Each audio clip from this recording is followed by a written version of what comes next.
Hello everyone, my name is Lanso90 and welcome to Let's Play Stellaris. Now if you watch my GeoGuessr video, I explained in the beginning a bunch of stuff happened. I'm not going to go over it all again because it would take a long time. But I did try to record the Stellaris playthrough before. I got like 10 episodes recorded, I uploaded one episode, and then I realized you couldn't hear me because for some reason, even though the audio seemed fine to me when I was playing, instead when I uploaded it, the music was incredibly loud and you can barely hear me. So we have to try again. But let's get into it. I have this Stellaris game, heavily modified. We'll go through all the mods as we see them. And I'll also try to explain the game as we go too, just in case you haven't played the game before. One of the mods we have is one that I've actually made myself. That's one of the things that is actually slowing me down from getting this Let's Play started, was I wanted to get this mod done. And it's working most of the way. It's a species mod so that there's a race of red foxes that are better than the starting ones. And then there's several other mods going on. Can't really see most of them here, other than there is a mod on that is supposed to just add ships from the Federation, but it looks like it also adds the Federation itself. Which I don't think I needed them to add it in. It probably should be okay. I don't think these guys automatically load into the game. I think they only load into the game based on these things here, which these are my custom empires I've made. When they have this, when they're highlighted in orange like this, it means they're allowed to spawn. If you put a lock on it, it means it'll force them to spawn, and if you black it out, they will not spawn. So we'll get into the creation screen here. We're going to play this race, but I'm going to explain all the details of the game in case you haven't played it before. Alright, so appearance. This is where my mod shows up here. I've added the foxes there. There is a race of foxes in the game, but they're really... I don't like them. If we go down to... ruler? Yeah, ruler lets us see more. They're, oh no, they look really bland to me. They don't look very good. They don't look exactly like foxes. They look a little off. They almost look more like phoenix than like a red fox. And even having this female option, that's from a different mod. So normally they only have the male look, so they're really not very interesting. I'd like that they have them in here, because most games don't even have this much variety of species options, let alone one that I would prefer. But since the game's not too hard to mod, I went ahead and I made this mod. So this will be our appearance. Species name, plural, adjective, this kind of thing shows up in like civilization. This kind of options show up just to make sure the game parses sentences correctly with your race. And just have a simple biography here. I had a better biography written up for the game. My mod I made is supposed to put a race, supposed to put this race into your game so you could play them. It's not working. Everything else about the mod works, and I've copied it word for word from another mod to make sure I was doing something correctly, made sure I changed all the names to match up to the file names, and it doesn't work. So I don't know how to fix it. I'm trying to get help, but people aren't very talkative in the forums, so I'm not getting much help on that. But the biography I've written for that one's a little bit more extensive. It's basically they're my headcanon race. In my own universe, they're not like part of any existing franchise. Although it's heavily influenced by Star Trek, it's not in the Star Trek universe. I also made a name list for them.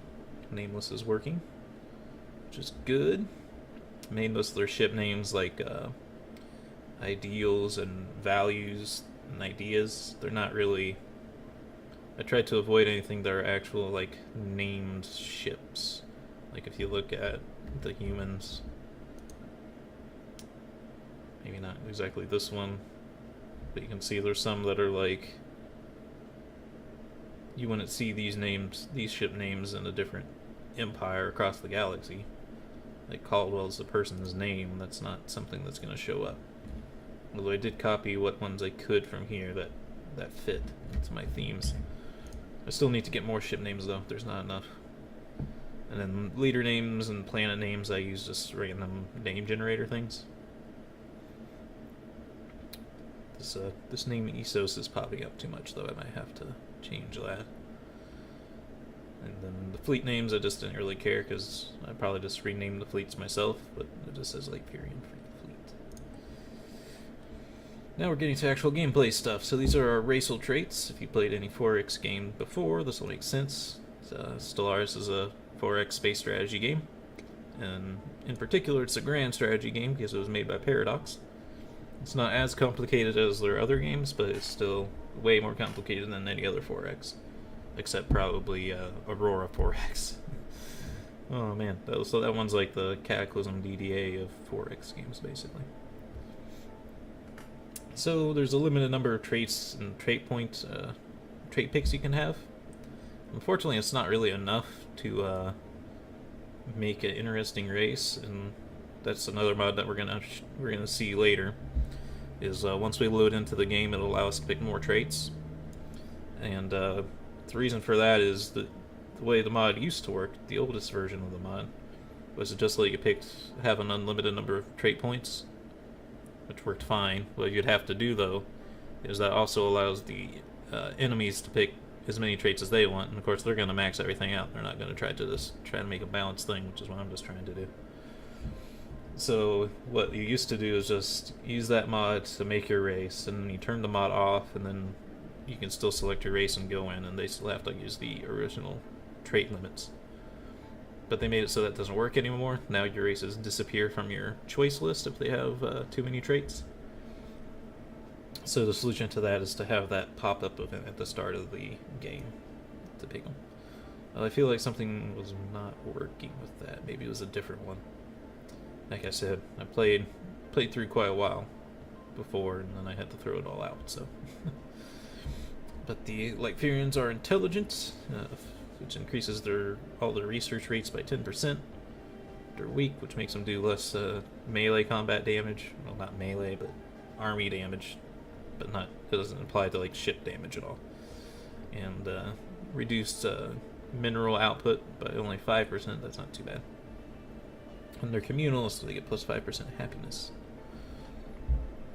And then all these choices here are other choices that we could have picked, but these just fit what the Lightfirians are like the best.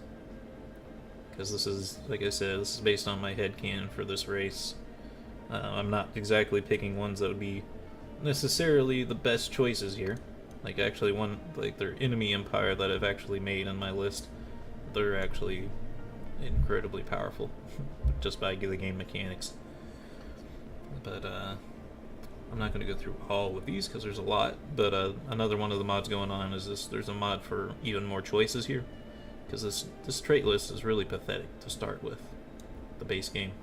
I don't know why they did that. And also the trait points limit is pretty pathetic too. It really makes it hard to make anything that's interesting. Pick our gender and our picture. We got permission from all these artists to use their art, so that's pretty cool. And of course this one I own. I didn't make it, but that's actually right. I didn't draw it, but I commissioned it. Continental world, homeworld names. So the only thing to note on this is the way the colonization works in this game is you have your preferred world, which has a maximum, it'll say it has a habitability of 80%. What that means maximum happiness of 80%. That's what that translates to.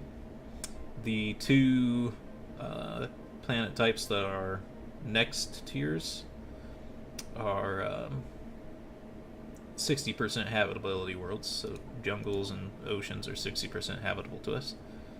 We don't start with the technology to colonize these at the start, but it comes up not too late to the game. And then these, the next ones are like 40%, and then these are like uninhabitable for us. But I haven't gotten to the late game enough to know like if you can get to a point where those are fine. I've only colonized like the top 3. I don't know if I like the system exactly. I don't think it makes a whole lot of sense. It does to a degree, but I don't know. It sort of makes sense, but I would probably make some small changes. I'd probably add more planet types to make it make more sense. Sorry, I got a text message. Then we just pick a city appearance. It doesn't affect any in-game mechanics, but it is more art choices. I've usually only have these top 6. Added a few mods, added these bottom 3, and then I guess the Federation mod added this one. It's the same as the Mammalian City, though. I'm not sure why they did that. I think it's because the game that mod for the Federation came from, they're making a total conversion mod, which I don't have, which isn't installed here. It's not finished anyway, so I don't want to mess with it. I might at some point. But I just downloaded one that's just supposed to be a ship choice option, which will be down at the last part here. But it seems like they left some leftovers in it, but that's fine. I like the Reptilian City for how the Lightfirians would make their cities look. Okay, now we have government and ethics. So the ethics, your choices here limit what choices you can have for what type of government system you have. So again, I just picked ones that made the most sense for the Lightfirians, and again, it's not going to be the most effective race. I have them as collectivists, because they're communist, is what they are in my headcanon. So collectivist seems to make sense. Needs of the many outweigh the needs of the few, which has a slavery tolerance modifier of plus 100% and reduces food consumption by 5%. I don't really want to make my own people into slaves, but slaves do produce more food and minerals, I believe, but they can't produce as many science and money. So you have to kind of be careful with how you do it. And there's this thing called ethics divergence, which means your people can lose these ethics. So if you end up with people who aren't collectivists, they'll be upset that there's slaves around. But if everyone happened to be collectivists, then there wouldn't be a problem with enslaving everyone. So it's a little bit tricky. And then, but again, they don't keep their own people as slaves, but they do keep Xenos as slaves in headcanon. So there's this other one here, Xenophobe. Rivalry influence game plus 25%. That is not really too important to talk about. I'll talk about it later once we get to it in-game, I think. Xenophobia plus 5%, I think that used to be called a different thing when the game first came out. I think it just used to be I think it means the same thing. I think it used to be called other race opinion or something like that. But that's effectively what it is all races have they don't like us 5% more, basically, because we're xenophobes. And then we have alien slavery tolerance of 100%. And all of these choices, you can only pick 3 of this inner row, or 1 of the outer row and 1 of the inner row. The ones on the outer row are fanatic versions of these things. Which just increase the outputs of them all. One thing worth noting, though, is if you picked fanatic collectivist with ethics divergence, they'd be more likely to fall into regular collectivist before they would fall out completely. So it would help you sort of set up a stopgap measure to make sure your people keep the same ethics. And then we have materialists, which is this 5% more research output for everything. Survival of our race through unflinching pursuit of science and technology. The Lightfirians are pretty technology oriented. If I had to compare them to any canon species of any sci-fi canon, they'd be most like Romulans, I would say. They're kind of xenophobic, kind of isolationists, but they do have a big focus on science. So that leads us to our government types. We only have these 4 options available to us. Despotic Empire, Plutonic Oligarchy, Despotic Hegemony, and Science Directorate. I'm not going to go through all of them, because that'd take forever. But basically, on the left-hand side, you have your most democratic kind of nations, government types. So the election cycles are really short, they're every 10 years. In the middle, you kind of have your oligarchies, but there's still an election, but it's every 40 to 50 years. Kind of a middle ground, and then the dictatorship is just till death for your leader. We are a Science Directorate, which means we get a extra research alternative. You'll see what that means once you get into the game. And +1 Empire Leader capacity. Nice to have. It's definitely good for research. I don't know if it would be necessarily like the best option. Like this Plutonic Oligarchy might be nice because it just has a 5% bonus to minerals and energy credits, so it would be pretty nice to have. But as for research options, it's pretty good. And it makes the most sense for the Lightfirians just based on what choices I have available here. You go in Empire name, just more stuff to make sure the game parses your empire correctly in sentences. Make our flag and our colors. Once again, I've already selected all these. This flag I've imported in is the Lightfirian flag. It's part of the mod. It does work correctly, so that's awesome. Starting weapons. This is always a tough choice for me because I'm trying to think of what exactly is the most canonly accurate for the Lightfirians. Well, in the time period I mostly played them in, they use plasma weapons, which would be most like energy weapons, and they developed those from particle cannons before, which would also be energy weapons.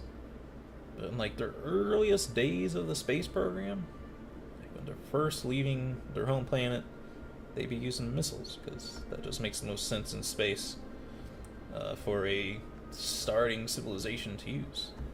So that's what they're going to use, missiles. And then that comes with the added benefit is of, I think missiles are the best choice out of all these 3. And the reason for that is mass drivers fire the fastest, but they have the shortest range. So shortest range, and they have a relatively good chance to miss. So they're really good up close, but not so good far away. Energy weapons are just kind of the medium range, medium chance to hit, all that stuff. Missile weapons shoot the slowest, but they always hit. They never miss. They can be shot down, but that tech comes later, so you kind of have a huge advantage early in the game, and the things that shoot them down take up a weapon slot, so I think the missile weapons are quite a bit more powerful than the other ones. FTL method. So we have 3 options for how we travel around space. Oh, my opinions on this. I like having the multiple options, that's awesome. All 3 of these are things you'd see in other 4X games. For example, warp travel lets you go in any direction, but kind of slow. This would be a lot like Master of Orion, the original one. And there's another game that also lets you pick from several different options of warp travel. I think it's Sword of the Stars. There's a warp travel option there that lets you travel in all directions, which is what that is like. But it's slow, so I don't know if I like that one. That is canon to what the Lightfirians would use. But at some point, I kind of have to ask myself, I don't want to be so obsessed with being canonly accurate that I really screw myself over. Next option is hyperspace travel. This uses the space lanes mechanic you might have seen in quite a few 4X games recently, like the new Master of Orion, Endless Space. Basically all of them use this hyperspace travel kind of idea where there's lanes that you have to go through to go from star to star. It's very fast star to star, but limits your options. And then wormhole travel allows instantaneous travel anywhere within the wormhole generator range. So yeah, it says it's for advanced players. It's slightly complex, but it's pretty easy to understand once you get into it. But this one... So the big problem here is, even though this game does a lot right, it still has the problem of you could pick warp travel, and you could travel to the other side of the galaxy if you so choose. You don't have to, you're not limited by a fuel range or anything, you can just travel to the other side of the galaxy. Not in one jump.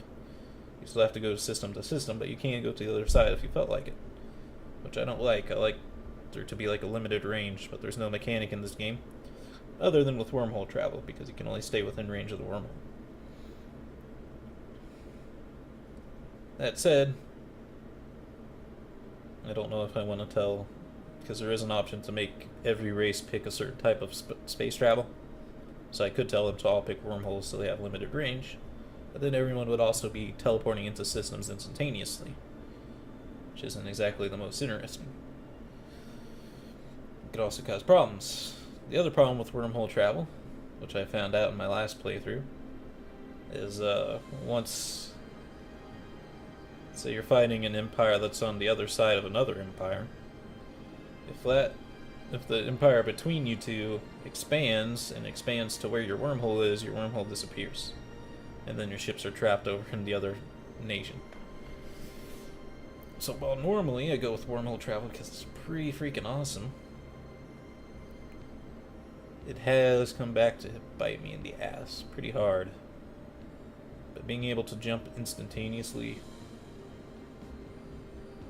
is pretty powerful too.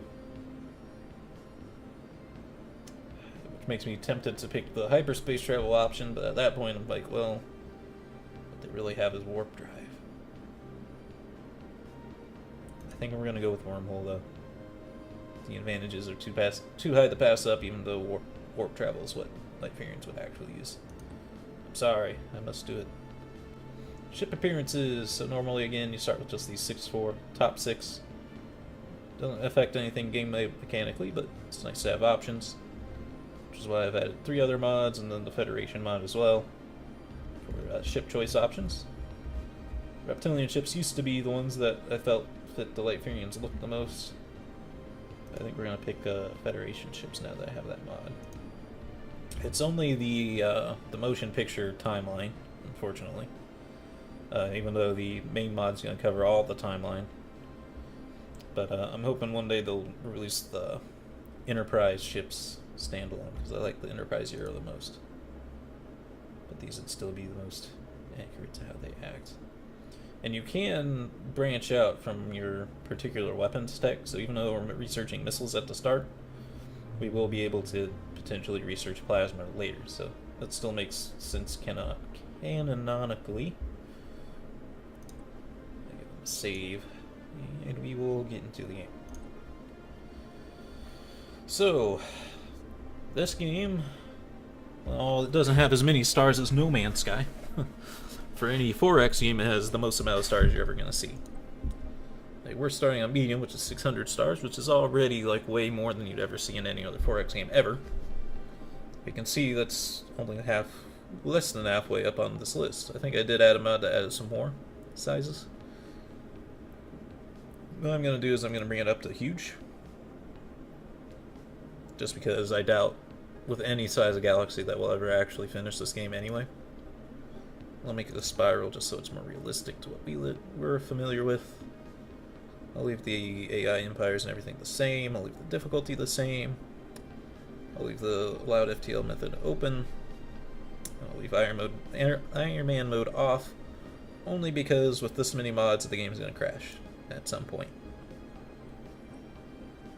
It's surprisingly stable for how many mods I have installed. I have a ton of mods installed right now. Mostly just visual ones. You can read that if you like. I'm going to skip it because it's already getting pretty late into the video. I've only just begun. Director. I am Vir. Approach. Don't be a fool. I'm going to turn the tutorial off there. This is the mod I was telling you about of letting us pick more traits. Again, I'm only doing this to make races more interesting. I'm not going to go through and pick like everything that's good. I'm not trying to make an overpowered race, I'm just trying to make them accurate to what they are. I think there's only one here I want to grab. Unfortunately, they don't leave a... the tooltip doesn't tell you what these do, so you just kind of have to remember what they are. I think we need conformists. Conformist lowers the ethics divergence, and again, it makes sense with them being communists to be conformists. But I don't think I need to give them anything else. There's some stuff that kinda applies to how they are. However, I just consider it as part of them being intelligent, which is already a trait that we have. Okay, so we finished that. Now there's this other mod that lets us pick our ruler traits. We didn't really talk about that earlier because there wasn't an option for it in the main menu. But your ruler starts with traits, and it's just randomly generated at the start of the game. I feel like that doesn't make... I don't feel like that makes much sense. I think they would let you pick the traits of your ruler. So we're going to pick our traits of our ruler. We only get to pick 2.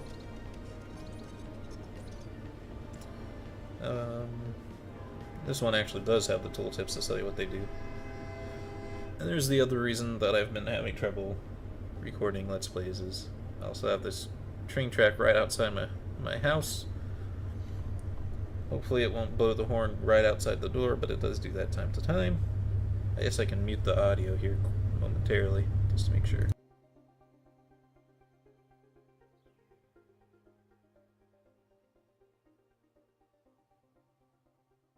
Okay, it chose not to honk anymore, so we lucked out.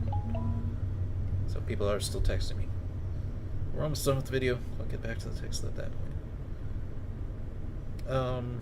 Early in the game,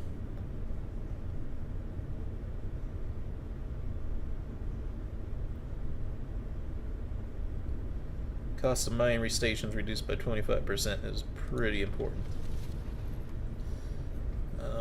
There's more options here. These are just the original traits, but there's a couple extra choices. Research speed, influence, border radius.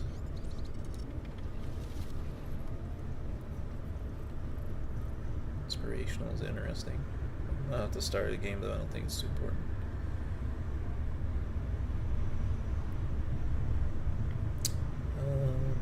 Planet building costs might be good. At the start of the game, money's going to be our resources are going to be our hardest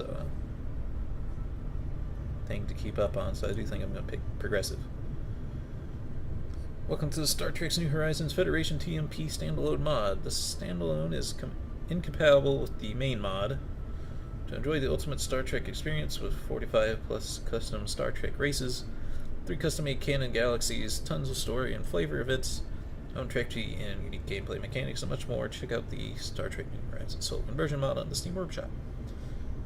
I would like to check that out at some point, but I kind of want to play my own universe for now. But we do have their ship look, which is probably going to be really cool. So we got the Daedalus class here. Goofy little looking thing with a spherical saucer section. It's not even a saucer section, but that's what you would call it, I suppose. Then we have some single nacelled ships. I don't know what the name of this design is. I've seen it before, but I don't remember what it's called. TMP isn't my favorite era. The motion picture era is what that stands for, but it's Star Trek, so you can't really deny it, and then even the space station's accurate too. So that's pretty cool. Another mod we have on makes solar system scales more accurate. In the base game, most of the planets I think are the same size visually. This one reduces the size of the ships quite a bit, reduces the size of moons quite a bit, and then kind of gives the planets more scale. To the sun, I think the sun's scaled up. And then another mod just changes the... Okay, I gotta check these messages. So I'll end this episode here. I hope you all enjoyed, and have a good day.